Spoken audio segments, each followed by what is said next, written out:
Assalamualaikum warahmatullahi wabarakatuh. Perkenalkan, nama saya Sira Sasar Fadila dari kelas AK 501. Di sini saya akan menjelaskan beberapa poin. Yang pertama yaitu budaya organisasi dapat mempengaruhi kinerja karyawan. Budaya organisasi sangat mempengaruhi kinerja karyawan karena budaya mencerminkan nilai, norma, dan perilaku yang menjadi pedoman dalam perusahaan. Jika budaya organisasi positif, maka karyawan akan lebih termotivasi, loyal, produktif, dan merasa puas dengan pekerjaannya.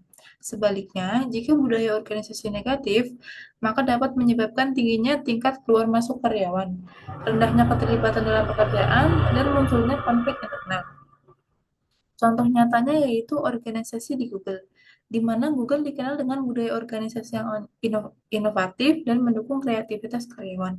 Beberapa aspek yang menunjukkan bagaimana budaya ini mempengaruhi kinerja karyawan, salah satunya yaitu dukungan untuk inovasi atau 20% time project. Google memberikan kebebasan kepada karyawannya untuk menggunakan 20% dari waktu kerja mereka untuk mengerjakan proyek inovatif di luar tugas utama mereka. Tujuan dari kebijakan ini adalah mendorong kreativitas dan inovasi sehingga karyawan dapat mengembangkan ide-ide baru yang berpotensi menjadi produk atau layanan yang bermanfaat.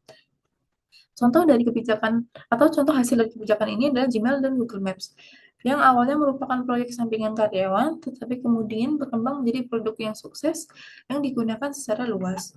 Poin kedua yaitu peranan kepemimpinan dalam membangun tim yang efektif. Peran kepemimpinan dalam membangun tim yang efektif dapat membangun kolaborasi dan komunikasi yang baik, di mana kepemimpinan yang efektif mencerminkan peran penting dalam menciptakan komunikasi yang terbuka dan transparan dalam tim. Hal ini berarti bahwa setiap anggota tim merasa nyaman untuk menyampaikan ide, pendapat, serta memberikan dan menerima masukan tanpa rasa takut atau tekanan. Selain itu, komunikasi yang baik memungkinkan koordinasi yang lebih efektif sehingga setiap orang dalam tim memahami tugas, tanggung jawab, dan harapan yang harus dipenuhi. Untuk membangun kolaborasi tersebut, memerlukan kolaborasi yang kuat, di mana pimpinan harus menciptakan lingkungan kerja yang mendukung kerjasama dan kepercayaan. Adapun beberapa karakteristik pemimpin yang sukses dalam membangun tim yang efektif. Yang pertama yaitu memiliki visi yang kuat, di mana pemimpin mampu memberikan arah dan tujuan yang jelas. Yang kedua yaitu keterampilan komunikasi yang baik, di mana pemimpin mampu mendengarkan, memberi arahan, dan menciptakan komunikasi dua arah yang efektif. Poin yang ketiga yaitu empati dan keterbukaan, di mana pemimpin peduli terhadap kebutuhan dan aspirasi anggota tim. Yang berikutnya yaitu kemampuan menginspirasi, di mana pemimpin mampu memotivasi tim untuk bekerja dengan semangat dan inovasi. Kemudian yang terakhir yaitu pengambilan keputusan yang tepat, di mana pemimpin berani mengambil keputusan yang strategis demi keberhasilan tim.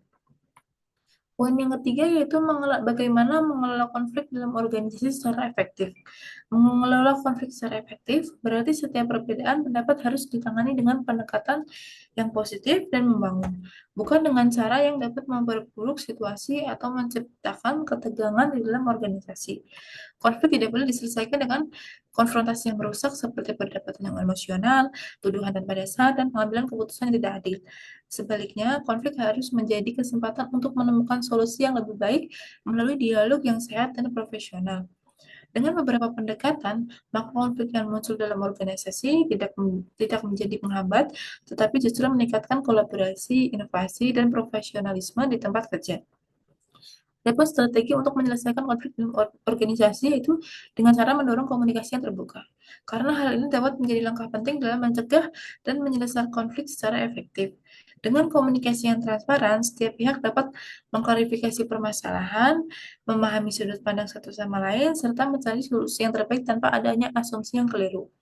Salah satu cara untuk menerapkan komunikasi terbuka adalah dengan mengadakan pertemuan tim secara rutin untuk membahas perbedaan pendapat atau permasalahan yang ada. Diskusi langsung seperti ini lebih efektif dibandingkan membiarkan konflik berkembang tanpa penyelesaian yang jelas yang akhirnya dapat memperburuk hubungan kerja dan menghambat produktivitas tim. Sekian presentasi dari saya, kurang lebihnya mohon maaf. Terima kasih. Wassalamualaikum warahmatullahi wabarakatuh.